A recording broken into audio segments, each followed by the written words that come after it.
What happens when America's most beloved comedian sits down for what should be a simple chat about his career? In just 37 seconds, one comment would turn a friendly interview into television history's most shocking meltdown, exposing the true character of a host who thought he was untouchable. Jay Leno walked into the studio that night with his usual, easy smile, the same one that had carried him through decades of late-night television. He wore a simple blue shirt, his signature denim jacket draped over the back of his chair. The audience was buzzing with excitement. After all, this was Jay Leno, the guy who made millions laugh every single night for over 20 years. Piers Morgan sat across from him, adjusting his tie with the kind of smugness that made viewers reach for their remote controls. The British host had been riding high on his own success, convinced that his confrontational style made him the king of television interviews. Tonight, he was ready to make Jay Leno just another trophy on his wall. "Ladies and gentlemen, please welcome the legendary Jay Leno," Piers announced to the live audience, his voice dripping with fake enthusiasm. Jay waved to the crowd, that genuine warmth radiating from him like it always did. "Thanks for having me, Piers. Great to be here." "Oh, the pleasure is all mine, Jay," Piers replied, leaning back in his chair like he owned the place. "Now, let's get right into it, shall we? Your career, your legacy, your, shall we say, eventual decline?" The audience shifted uncomfortably. That was not the kind of opening question anyone expected for Jay Leno. Jay's smile flickered for just a moment, but he recovered quickly. "Well, Piers, I wouldn't call it a decline. I had an amazing run, made a lot of people happy, and I'm still doing what I love with cars and comedy." Piers smirked, clearly enjoying himself already. "But surely you must feel some bitterness about how things ended at The Tonight Show. Being pushed out, replaced by someone younger, more relevant?" Jay's jaw tightened slightly, but his voice remained calm. "I'm not bitter at all. Conan is a talented guy. The whole situation was handled by the network, not by me. I just tried to do my job and entertain people." "Come now, Jay," Piers pressed, his accent making every word sound more condescending. "Surely the great Jay Leno has some anger about being tossed aside like yesterday's newspaper?" The audience was getting uncomfortable. This wasn't the fun interview they came to see. Jay looked directly at Piers, his voice steady but firm. "I'm not angry, Piers. I'm grateful. Grateful for every single night I got to make people laugh. That's what matters to me." Piers leaned forward, sensing weakness like a shark smelling blood. "Grateful? Really? Even when they basically told you that you were too old, too outdated for modern television?" "That's not what happened," Jay said quietly. "But even if it was, I've been in this business long enough to know that everything has its time. I'm proud of what I accomplished." "Proud?" Piers laughed, and it wasn't a nice laugh. "Jay, let's be honest here. Your ratings were slipping. The critics were calling your show stale. Younger audiences were tuning out. Weren't you just holding on too long?" The studio fell silent. Even the camera operator stopped moving. Jay's hands were folded in his lap, and for the first time, his famous smile completely disappeared. "My show was still #1 when I left, Piers. We were still making people happy. That's not holding on too long. That's doing your job." But Piers wasn't done. He was just getting started, and the look in his eyes showed he was about to go for the kill. "#1 with what demographic, Jay? Senior citizens in nursing homes? People who forgot to change the channel? Let's face it, television had moved past you years before you actually left." The audience gasped. A few people actually booed. Jay's face went completely still, and when he spoke, his voice was dangerously quiet. "Piers, I came here tonight to talk about my career, my cars, maybe share some funny stories. I didn't come here to be insulted." "Insulted?" Piers threw his hands up dramatically. "I'm just asking the tough questions that other interviewers were too polite to ask. Isn't that what real journalism is about?" "Real journalism," Jay repeated slowly, "is about truth and respect. What you're doing right now isn't journalism. It's just mean." Piers laughed again, that same cruel sound. "Mean? Jay, this is television. If you can't handle a few hard questions, maybe you really were too soft for the job." Something changed in Jay's expression. The kindness was still there, but now it was backed by steel. He'd spent decades dealing with difficult guests, handling hecklers, managing impossible situations with grace. But he'd never sat across from someone who seemed to enjoy being cruel just for the sake of it. "I can handle tough questions, Piers. I've been handling them my whole career. What I won't handle is someone trying to humiliate me on television for your own entertainment." "Humiliate you?" Piers feigned shock. "Jay, I'm simply trying to get to the truth about your career. The truth that you were desperately clinging to a job that had outgrown you." The audience was getting restless. People were shifting in their seats, looking at each other with confused expressions. This wasn't what they signed up for. They came to see Jay Leno, the guy who made them smile, not to watch him get torn apart by some British host with an attitude problem. Jay looked out at the audience, then back at Piers. When he spoke, his voice carried the weight of all those years of experience, all those nights of bringing joy to millions of people. "You know what, Piers? I think your audience deserves better than this." Piers's face turned red, his British accent getting thicker with anger. "Excuse me? Are you telling me how to run my own show? I'm telling you that these people came here to be entertained, not to watch you try to destroy someone for ratings," Jay replied calmly. "They deserve respect, just like your guests do." "Respect?" Piers shot back, his voice getting louder. "Jay, you're on my show, in my studio, sitting in my chair. I'll ask whatever questions I want to ask." The audience was completely silent now. You could hear the cameras humming, the air conditioning, even someone's phone buzzing in the distance. Jay nodded slowly, like he was processing what he'd just heard. "Your chair," Jay repeated. "Your studio, your show. I get it now, Piers. This isn't about getting to know me or entertaining your audience. This is about you showing everyone how powerful you think you are." Piers leaned back, crossing his arms. "I'm a journalist, Jay. I ask the questions that need to be asked. If you can't handle that, maybe you shouldn't be doing interviews." "I've done thousands of interviews, Piers. Good ones, tough ones, funny ones, serious ones. But I've never sat across from someone who seemed to enjoy being cruel this much." "Cruel?" Piers laughed, but it sounded forced now.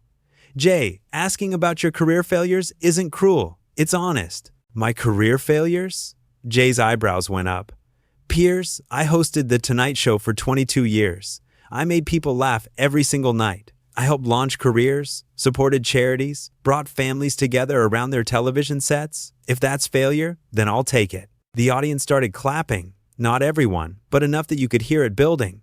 Piers noticed, and his face got even redder. "Oh, please." Piers waved his hand dismissively. "Don't try to turn this into some kind of sympathy rally. You were replaced because you weren't good enough anymore. Simple as that." Jay's voice stayed calm, but there was something new in it now. Something that made even Piers pause for a second. "I was replaced because that's how television works. Shows change, hosts change, audiences change. But you know what doesn't change? Treating people with basic human decency. Something you seem to have forgotten." "Human decency?" Piers stood up from his chair, pointing at Jay. "You want to lecture me about decency? You who held on to that job when everyone knew it was time to go?" Now Jay stood up too, and suddenly the whole dynamic of the interview shifted. Jay was taller than Piers, and when he stood, he had this presence that filled the entire studio. 22 years of commanding a stage will do that to a person. "I held on to nothing, Piers. I did my job until the day they told me not to. And I did it with respect for my audience, my guests, and myself. 3 things you're struggling with right now." The audience was murmuring now. Some people were actually cheering for Jay. Piers looked around the studio like he couldn't believe what was happening. "This is my show," Piers shouted. "You don't get to come in here and turn my audience against me." "I'm not turning anyone against you, Piers. You're doing that all by yourself." Piers's producer was frantically waving from behind the cameras, trying to get the host's attention, but Piers was too angry to notice. He was completely focused on Jay now, like this had become personal. "You know what your problem is, Jay? You can't handle the truth. You can't handle that you were a dinosaur, that comedy moved on without you, that people got tired of your boring, safe, middle-of-the-road garbage." The studio went dead quiet. Even the camera operators stopped what they were doing. Jay just stared at Piers for a long moment, and when he finally spoke, his voice was so calm, it was almost scary. "My problem, Piers, is that I believed you when you said this was going to be a respectful conversation. My problem is that I gave you the benefit of the doubt. My problem is that I thought you were better than this." "Better than what?" Piers was practically yelling now. "Better than asking real questions? Better than challenging the great Jay Leno? Better than being a bully?" Jay said simply. That one word, bully, hung in the air like smoke. The audience was completely on Jay's side now. You could feel it in the room. Piers could feel it too, and it was making him even more desperate. "A bully? I'm a bully for doing my job? Your job is supposed to be interviewing people, not humiliating them. Your job is supposed to be entertaining your audience, not making them uncomfortable. Your job is supposed to be about connection and conversation, not about proving how tough you think you are." Piers was pacing now, walking back and forth behind his desk like a caged animal. "You don't get to define my job, Jay. You don't get to come on my show and tell me how to do television. I'm not telling you how to do television, Piers. I'm telling you how to treat people." "Treat people?" Piers whirled around. "You want to talk about treating people? What about all the comedians you kept off The Tonight Show? What about all the young talent that never got a chance because you wouldn't step aside?" Jay's face went very still. This was clearly something that hit close to home, but instead of getting angry, he got quieter. "Every comedian who auditioned for my show got a fair shot. Every writer who pitched us got heard. Every young performer who came through those doors was treated with respect. I know because I was there for every single one of them." "Fair shot?" Piers scoffed. "While you sat in that chair for 2 decades collecting your paycheck, getting comfortable? While I sat in that chair for 2 decades, I tried to make people happy. I tried to give them something good to end their day with. I tried to be the kind of host that I would want to watch if I was sitting at home." The audience was clapping again, louder this time. Piers was losing control of his own show, and everyone could see it. Piers slammed his hand down on his desk so hard that his coffee mug jumped. The sound echoed through the studio like a gunshot, and everyone went silent. "Enough!" he screamed. "This is my show. Mine. You don't get to come in here and make me look bad in front of my own audience." Jay just stood there, perfectly calm, perfectly still. "Piers, you're making yourself look bad. I'm just standing here." "Standing there?" Piers was breathing heavily now, his face bright red, sweat beading on his forehead. "You're undermining me. You're turning my own audience against me." "I haven't said one word against you personally, Piers. I've only responded to what you've said to me." "What I've said to you?" Piers laughed, but it sounded completely unhinged now. "What I've said to you is the truth that you're a has-been, a relic, a comedian who stopped being funny years ago." The audience actually gasped this time. A few people booed loudly. Someone in the back row shouted, "Leave him alone!" But Piers was too far gone to care. "You want to know what I really think, Jay? I think you're pathetic. I think you held on to that job because you knew you'd never be anything else. I think you're scared that without The Tonight Show, you're just another old man with a bunch of cars." Jay's face went completely expressionless. When he spoke, his voice was so quiet that the microphones had to strain to pick it up. "Piers, I feel sorry for you." "Sorry for me?" Piers screamed. "Sorry for me? I'm the one with the successful show. I'm the one asking the tough questions. I'm the one who isn't afraid to tell the truth." "The truth?" Jay shook his head slowly. "The truth is that you're so angry, so bitter about something in your own life that you have to tear other people down to feel better about yourself." Piers went completely still. For just a moment, something flickered across his face, something that looked almost like hurt, but then the anger came roaring back, worse than before. "You don't know anything about me. You don't know anything about my life." "You're right," Jay nodded. "I don't. But I know what I see sitting across from me. I see someone who thinks being cruel makes him strong.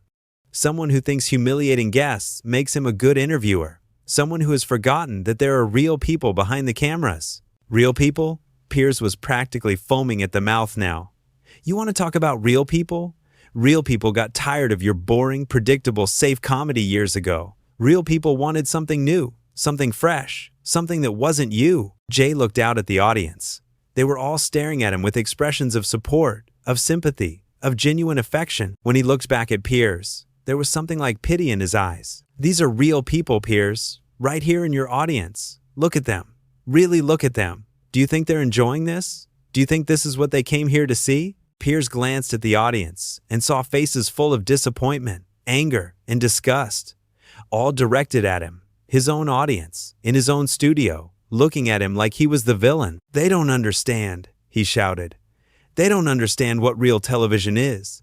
They don't understand that sometimes you have to be tough. Being tough and being mean are 2 different things, Piers.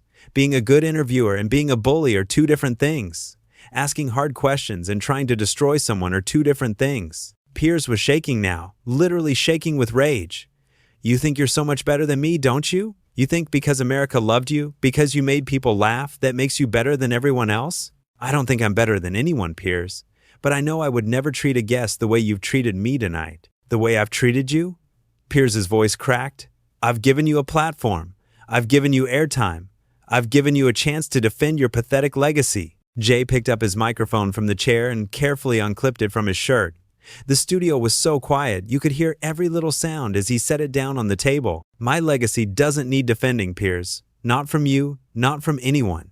I know what I accomplished. More importantly, I know how I accomplished it. With respect, with kindness, with genuine care for the people I worked with and the audience I serve. Where are you going?